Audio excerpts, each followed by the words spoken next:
اللہ فرماتے ہیں کچھ لوگوں کا دعویٰ ہے کہ ہم اللہ اور آخرت پر ایمان رکھتے ہیں، حالانکہ وہ ایمان نہیں رکھتے، دعویٰ کرتے ہیں، نفاق کا مظاہرہ کرتے ہیں، منافقت کرتے ہیں۔ جو اللہ کو ماننے والا ہوتا ہے اس کا رنگ اور ہوتا ہے، جس کو پتہ ہوتا ہے قیامت کے دن اللہ کے حضور کھڑے ہونا ہے، اس کے اعمال یہ نہیں مانتے، کہتے ہیں ہم مانتے ہیں پر مانتے، دعویٰ ہے کہ ہم مانتے ہیں آخرت کو بھی اور اللہ کو بھی، پر نہیں مانتے۔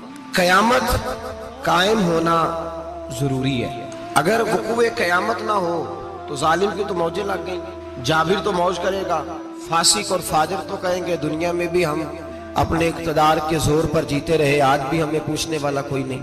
عقلاً نقلاً قیامت کا قائم ہونا ضروری ہے۔ قیامت قائم ہوگی تو مظلوم کو اس کے ظلم پر داد رسی کی جائے گی اور ظالم کو سزا ملے گی۔ ایک آدمی ساری زندگی دنیا کے اندر لوٹ مار کرتا رہا، دھوکہ فریب فراڈ کرتا رہا، اس کی راتیں شراب و کباب میں گزر گئیں، وہ مرے اور بات ختم ہو گئی، ٹھیک ہے موج کر کے چلا گیا۔ ایک آدمی ساری زندگی اس نے اللہ تبارک و تعالیٰ کی رضا کے لیے اپنی نظر کی حفاظت کی، زبان کی حفاظت کی، یہاں تک کہ دل کی بھی حفاظت کی، وہ بھی مرے تو معاملہ ختم ہو گیا۔ اس طرح تو پھر سرکش کا کچھ بنے گا ہی نہیں، نظام زندگی ساری اس کی سوچ ختم ہو کے رہ جائے گی اگر قیامت قائم نہیں ہوتی۔ قیامت کا قائم ہونا حق ہے، اس لیے قرآن مجید نے ایک جگہ پہ نہیں 20 جگہ پہ یہ بیان فرمایا ہے کہ قیامت ضرور قائم ہے۔ ہمارے چینل کو لائک کریں، سبسکرائب کریں اور مزید ہمیں کمنٹ سیکشن میں بتائیں کہ آپ کس طرح کی ویڈیوز دیکھنا پسند کرتے ہیں۔ جزاک اللہ۔ قیامت اور وہ قائم ہو کر اپنے سارے لوازمات سمیت قائم ہوگی۔ میرے نبی پاک صلی اللہ علیہ وسلم نے فرمایا مظلوم کو حق ملے گا، ظالم کو سزا ملے گی۔ جابر اس دن اللہ کی بارگاہ میں رسوا کیے جائیں گے، جن پر جبر کرتے رہے انہیں اللہ کے حضور سے عطا کیا جائے۔ قیامت کا وقوع ہونا ضروری ہے، اور قیامت تو جب قائم ہوگی تب ہوگی۔ دنیا میں بھی ایسا ہوتا ہے، ظلم کا انجام ٹھیک نہیں ہوتا، جبر کا انجام، جھوٹ کی زندگی لمبی نہیں ہوتی، دھوکے فریب فراڈ ملمہ سازی، ان چیزوں کی عمریں اللہ نے تھوڑی رکھی ہیں۔ وقتی طور پر ظالم کو، دھوکے باز کو، جابر کو جو مہلت ملتی ہے وہ سمجھتا ہے میری سیاست کام کر رہی ہے، وہ سمجھتا ہے میں بڑا دانا ہوں، بڑا چالاک ہوں، دیکھ لو اتنے ظلم کے، جبر کے، دھوکے کے باوجود بنا ہوا ہوں۔ حالانکہ اللہ کی طرف سے اسے مہلت ملتی ہے اور بڑا ہی مہربان ہے۔ مہلت اس طرح دیتا ہے کہ میرے نبی پاک علیہ السلام نے فرمایا جب میرا مسلمان نیکی کرتا ہے تو اللہ فرشتوں سے فرماتا ہے 70 گناہ بڑھا کے لکھ لو اس کی نیکی، 70 گناہ۔ اور جب گناہ کرتا ہے تو اللہ فرماتا ہے ٹھہر جب ابھی لکھنا نہ، اسے ٹائم دو۔ یا اللہ کتنا؟ فرمایا 24 گھنٹے تو دو، ہو سکتا ہے توبہ کر لے، یہ اس کی مہربانی ہے۔ اب وہ جو اللہ نے مہلت دی ہے نا کہ شاید توبہ کر لے، لوگ سمجھتے ہیں میری چالاکی کی وجہ سے نظام سیٹ چل رہا ہے، میں بڑا تیز ہوں، 2 4 5 باتیں بولتا ہوں سب صحیح ہو جاتا ہے۔ لوگ اس کو اپنی دانائی سمجھ لیتے ہیں، حالانکہ وہ اللہ کی طرف سے۔ فرعون نے کئی 100 سال حکومت کی اور اس طرح اس نے ظلم کیے کہ لاکھوں اور ہزاروں بچے قتل ہی کرا دیے، 12,000 عورتوں کے پیٹ میں حمل تھا اس نے ضائع کرا دیا۔ جب حضرت موسیٰ علیہ السلام اپنی قوم کو لے کے نکلے، رستے میں دریا آ گیا، فرعون پیچھے لگا ہوا تھا، وَإِذْ فَرَقْنَا بِكُمُ الْبَحْرَ فَأَنْجَيْنَاكُمْ، اللہ فرماتے تمہارے لیے میں نے دریا کو پھاڑا اور تمہیں نجات دے دی، وَأَغْرَقْنَا آلَ فِرْعَوْنَ، اور فرعون کو غرق کر دیا، وَأَنْتُمْ تَنْظُرُونَ، تم کھڑے دیکھ رہے تھے۔ اب جب حضرت موسیٰ دریا کے کنارے پہنچے تو فرعون بھی پیچھے آیا۔ فرعون لوگوں سے کہا کرتا تھا کہ میں کہتا ہوں تو دریا چلتا ہے، میں کہتا ہوں تو ہوائیں آتی ہیں، میرے حکم کے پابند ہیں سارے۔ جاگ رہے ہیں نا آپ حضرات؟ غور فرمائیے گا بات پر۔ دعویٰ تھا اس کا کہ میں کہتا ہوں تو نظام زندگی چلتا ہے۔ اب جب دریا کے کنارے پہنچی حضرت موسیٰ علیہ السلام تو اللہ نے حکم دیا کہ آپ عصا ماریں۔ جناب موسیٰ نے عصا مارا، 12 رستے بن گئے۔ اب حضرت موسیٰ کی قوم گزر رہی تھی تو فرعون سے پوچھنے لگے کہ تو کہتا تھا میرے حکم سے چلتا ہے، تو وہ تو حضرت موسیٰ نے ڈنڈا مارا ہے تو رستہ بن گیا ہے۔ باز نہیں آتا انسان باز بنے بڑے ہیں اس کے پاس، بڑی دلیلیں ہیں، جھوٹ سچ بول کے اپنے آپ کو مطمئن کرتا ہے، آخر دم تک تبدیل ہونے کو تیار نہیں ہوتا، دلیلیں گھڑتا رہتا ہے، بناتا رہتا ہے، شور کرتا ہے جان بوجھ کے۔ بھئی تو کہتا تھا میرے چلانے سے چلتا ہے، تو باز ابھی بھی نہیں آیا۔ کہنے لگا میں نے ہی حکم دیا ہے کہ ذرا پھٹ جا، مجھے یہ زندہ چاہیے۔ باز رسی جل گئی، بال کہنے لگا میں نے ہی کہا ہے دریا کو کہ یہ مجھے زندہ چاہیے، میرے بھاگے ہوئے ہیں تو اس لیے پھٹا ہے، تو آؤ میرے ساتھ دریا کراس کرے۔ تو پتہ تو ان کو بھی تھا نا جتنا تو رب بنا ہوا ہے، پتہ تو تھا، سارے جانتے تھے۔ کہنے لگے تو پہلے کراس کر، اگر تو بچ گیا تو ہم بھی پیچھے آتے ہیں۔ اب چاروں ناچار ایک روایت تو یہ ہے کہ یہ جب خدائی کا دعویٰ کرتا تھا نا، تخت پہ بیٹھا ہوتا تھا، تو ایک دن حضرت جبریل آئے اس کے پاس انسانی شکل میں، تو کہنے لگے میں بڑی دور سے آیا ہوں تو ایک مسئلہ پوچھنا تھا۔ کہا پوچھو۔ کہنے لگے ایک غلام تھا کسی بادشاہ کا، تو بادشاہ نے اسے تھوڑی دیر کے لیے ایک علاقے کی سربراہی دے دی۔ کتنی دیر کے لیے؟ کتنی دیر کے لیے ہمیں سربراہیاں ملتی ہیں؟ کیوں جی؟ تھوڑی دیر کے لیے ملتی ہے نا، تھوڑی دیر کے لیے سربراہی دے دی ایک غلام کو۔ ذرا بات کو سمجھیے، حضرت جبریل پوچھتے ہیں، کہتے ہیں سربراہی مل گئی، اب وہ مالک ہی بن کے بیٹھ گیا ہے، وہ بات ہی نہیں سنتا، اس کو تھوڑی دیر کے لیے بنایا تھا، وہ تو خدائی کا دعویٰ کرنے لگا ہے، آپ بتائیں اس کا انجام کیا ہونا چاہیے؟ یہ مسئلہ پوچھنے آیا ہوں۔ تو فرعون کہنے لگا اس کا انجام یہ ہے کہ اسے پانی میں گوتے دے دے کے مار دے۔ انجام کیا ہے؟ بولیے بولیے، کیا انجام ہے؟ یہ تیری سزا ہی ہے نا، ہم بھی بڑی سزائیں تجویز کرتے ہیں۔ یہ جھوٹا ہے جی، اس کا تو فلانا علاج ہونا چاہیے، تو اگر تو جھوٹ بولے تو یہ فلانا بڑا جاور ہے جی، اس کے ساتھ اس طرح ہونا چاہیے، تو اگر تو یہ کام کرے تو جو سزا تو لوگوں کے لیے تجویز کر رہا ہے تو اپنے بارے میں بھی سوچ۔ اب جب گوتے آئے نا، آخری وقت دیکھا وہ فرعون جو کہتا تھا میری مرضی سے دریا چلتا ہے، علامہ صاوی نے تفسیر صاوی میں لکھا ہے تڑپ کے رونے لگا۔ جب یہ مزاج ہے، ایک دفعہ اوپر آتا ہے آدمی جب دریا میں جاتا ہے، اوپر آیا تو چیخنے او میرے حواریو خدا کا واسطہ مجھے بچاؤ۔ کہنے لگے تو کہتا تھا میری مرضی سے چلتا ہے، بے بسی ہے، تڑپتا ہے، روتا ہے، وارث شاہ مان کری نہ وارثہ دا، رب بے وارثہ کر کے مار دائی، تڑپ رہا ہے، چلا رہا ہے، کوئی مدد کو نہیں پہنچتا۔ اب جب آخری گھوتا آیا تو کہنے لگا آمنا برب موسیٰ و ہارون، میں موسیٰ کے رب کو بھی مان گیا، ہارون کے رب کو بھی۔ اللہ نے فرمایا نہیں، اب تیرا ماننا قابل قبول ہے، اس وقت ماننا تھا جب تجھے مہلت دی تھی، جب تو جوان تھا۔ بڑھاپا آتا ہے، بیماری آتی ہے، جوان آدمی بیماری کا شکار ہوتا ہے تو کہتا ہے یا اللہ ایک دفعہ صحیح کر دے، میں ساری پڑھا کروں گا، ایک دفعہ ٹھیک کر دے، میں مسجد میں رہوں گا، میں اگلے سال اعتکاف بھی کروں گا، میں ساری تراویحیں پڑھوں گا۔ تو اس وقت پڑھنی تھی جب تجھے مہلت دی تھی، اس وقت پڑھنا تھا جب اللہ نے تجھے آسانی دی، زندگی دی۔ اگلا وقت یہ حال ایک کا نہیں ہوا۔ نمرود کو دیکھ لیں، حضرت ابراہیم علیہ السلام کو کہتا تھا میں رب ہوں، آپ نے فرمایا رب تو وہ ہے جو زندہ کرتا اور مارتا ہے۔ ایک موت کا قیدی بلایا، کہنے لگا ہاں بھائی کتنے دن رہ گئے تھے پھانسی میں؟ کہنے لگا جی پرسوں ہونی تھی، کہا جا تجھے آزاد کیا، لو میں بھی زندگی دیتا ہوں۔ ایک بے گناہ آدمی کو پکڑ کے قتل کر دیا، کہتا میں بھی مارتا ہوں۔ حضرت ابراہیم علیہ السلام کہنے لگے تو بیوقوفوں جیسی دلیلیں دے رہا ہے، چل اس طرح کر، میرا رب سورج مشرق سے نکالتا ہے، تو اگر رب ہے تو مغرب سے نکال کے دکھا۔ اب دلیل کا جواب کوئی نہیں تھا تو کہنے لگا پکڑو اور آگ میں ڈال دو۔ اللہ کے نبی کو آگ میں ڈالنے والا، یہاں ایک مچھر بیٹھا ہے، 400 سال حکومت کی اور خدائی کا دعویٰ کیا، یہاں مچھر بیٹھا تھا، چھینک آئی تو مچھر اندر چلا گیا۔ پہلے دربار کا ادب یہ تھا کہ جو آئے سجدہ کرے، اب اس کے سر پہ کوئی چیز مارتا تھا تو اسے سکون ہوتا تھا، مچھر تھوڑی دیر کے لیے اس کا دماغ چھوڑتا تھا۔ او بھائی یہ اس دھرتی پہ اللہ نے لوگوں کو نظارے دکھائے اور ہمیں سمجھانے کے لیے دکھائے، ہمیں تفکر کی، غور کی دعوت دی کہ دیکھ لینا، اپنے عمل کو پرکھنا۔ تمہارے عمل حضرت موسیٰ کے فرما برداروں جیسے ہیں، جناب ابراہیم کے فرما برداروں جیسے ہیں، یا بن کے بیٹھ گئے ہو؟ اب دربار کا ادب یہ ہے، بے بسی کا یہ حال ہے کہ جوتے لٹکتے ہیں دربار میں، جو آتا ہے جوتا کھینچتا ہے، اور ادب یہ ہے کہ 10 جوتے نمرود کے سر پہ مارو، اور 400 سال جوتے لگتے رہے۔ روتا تھا، جو آدمی آتا تھا منتیں کرتا تھا، کہتا تھا کہیں سے کوئی دوائی مل جائے گی۔ پاگلوں جیسی زندگی گزاری، پاگلوں جیسی سخت، وہ تو حساب، وقوع قیامت تو حساب ہوگا ہی۔ یہاں لوگ پاگل ہو کے مرتے ہیں، معذرت، نفسیاتی مریض ہو کے مرتے ہیں۔ یہاں آخری وقت اتنا سخت آتا ہے کہ دنیا موت کی دعائیں مانگتی ہے۔ میرے بھائی جب انسان ظلم کرتا ہے تو بھول جاتا ہے کہ شاید مجھے پوچھے گا کوئی نہیں، جب وہ زیادتی کرتا ہے تو بھول جاتا ہے، جب وہ کسی کا حق کھاتا ہے تو وہ کہتا ہے شاید اس کا تو وارث ہی کوئی نہیں جس کو میں لوٹ رہا ہوں۔ لیکن جب اللہ کی پکڑ آتی ہے، حجاج بن یوسف ظالم تھا، اس نے اچھے کام بھی کیے تھے، قرآن پاک پر زیر زبریں آراب حجاج بن یوسف نے لگوایا۔ محمد بن قاسم کو ہندوستان سندھ کے علاقے فتح کرنے بھی حجاج بن یوسف نے بھیجا تھا۔ ساری خوبیاں اپنی جگہ پر، ظالم بہت بڑا تھا۔ کسی آدمی نے اس کے سامنے کونے کی طرف منہ کر کے ساتھ والے سے بات کر لی تو کہنے لگا میرے خلاف کیا، اس کو لے جاؤ، 2 ٹکڑے کر کے واپس لے آؤ۔ توتی بولتا ہے نا، اقتدار، جب کسی کے ہاتھ اقتدار ہوتا ہے نا، وہ چاہے ایک گھر کا ہی کیوں نہ ہو، وہ 10 بندے فیکٹری میں کام کرتے اور جو ان کا مالک ہوتا ہے وہ کہتا میں مالک ہوں، مجھے مانو۔ جب تو صاحب اقتدار ہوتا ہے نا،